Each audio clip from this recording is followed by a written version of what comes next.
asombro y casi perplejidad y también alegría por los salvadoreños, porque no puedo hablar con conocimiento de causa, pero sí tengo conexiones con personas de raíz de ese país y con familias que residen ahora en ese país. Y me cuentan alucinados que llevan 500 días, han hecho una serie de actos, 500 días sin asesinatos provocados por miembros de estas bandas, que eran el principal problema criminal de un Estado ya tan sufrido. Yo recuerdo, quizá una de las primeras imágenes de guerra que vi en la televisión fue la guerra de El Salvador.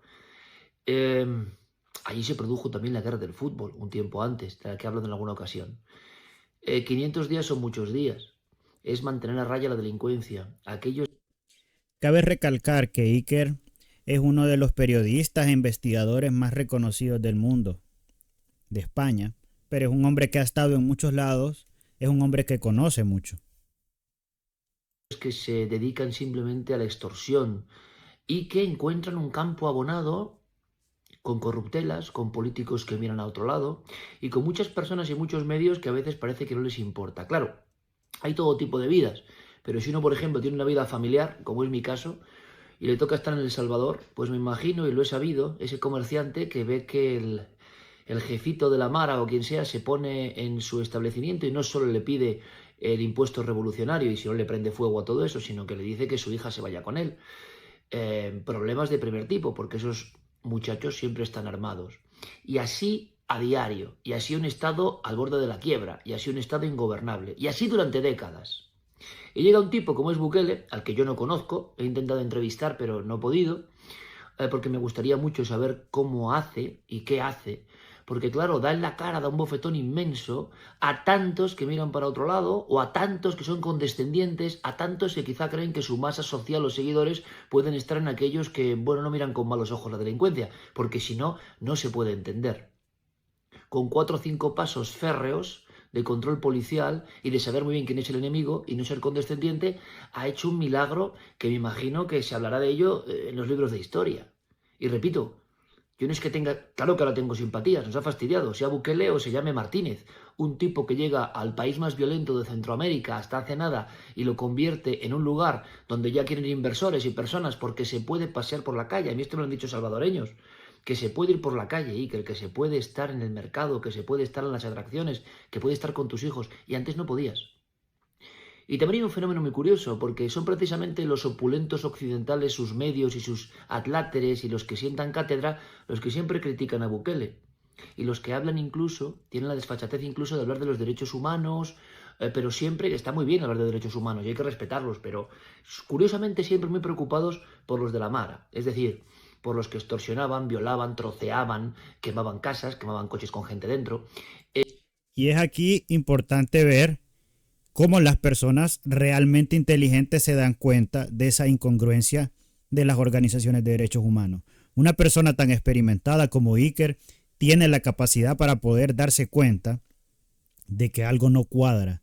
¿Por qué solo abogan por los pandilleros? Les preocupa mucho que se respeten los derechos humanos de esas personas, esas bandas.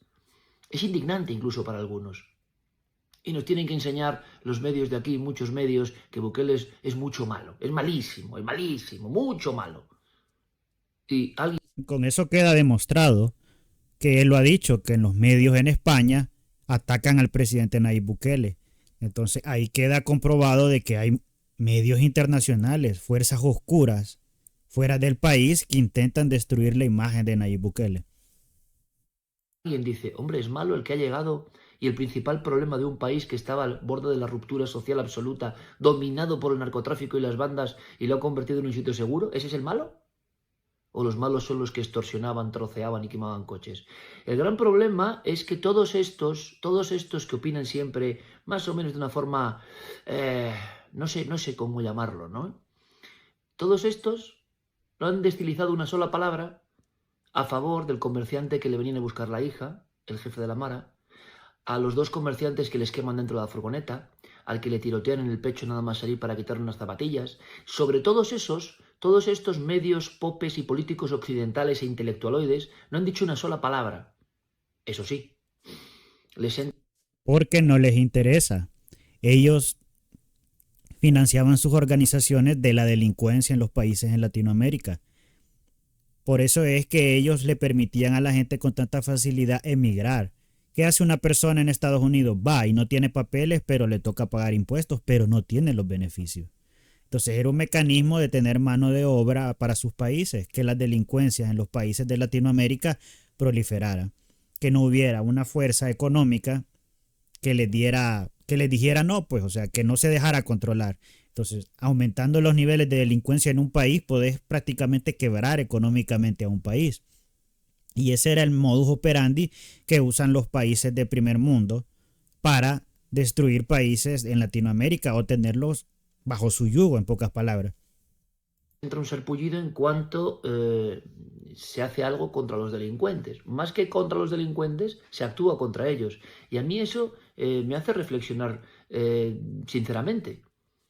¿Qué clase de personas tan alejadas de los problemas reales de la gente debe ser aquel que con su ideología, sus historietas, imagina un trazado donde el malo es el que ha puesto ahí la justicia y el bueno debe ser, o el que hay que tener todo el cuidado y cariño debe ser aquel que se dedicaba a crear el mal?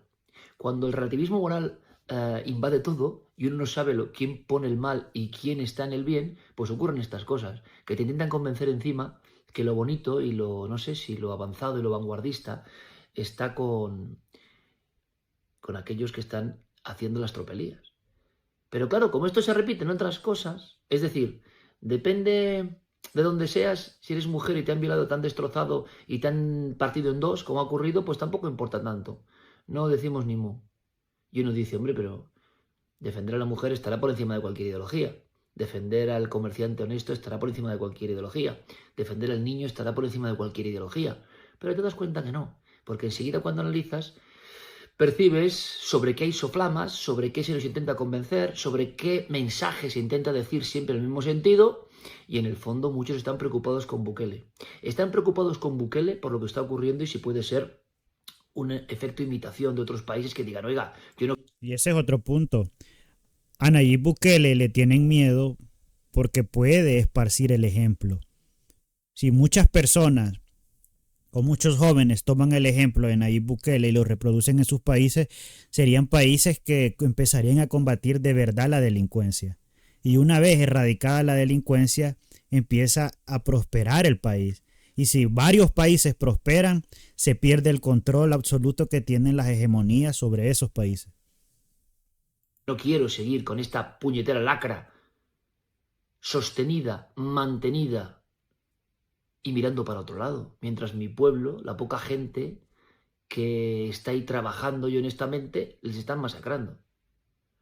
Por tanto, el ejemplo de Bukele es muy peligroso, claro, yo lo entiendo. Y hay que activar los resortes de siempre y decirnos y vendernos que somos muy poco modernos si consideramos que el bien está del lado del tipo que en El Salvador, nombre curioso para esta historia, ha salvado a su gente. Ese es el malo. Los otros eran los buenos entonces. Los otros son los buenos.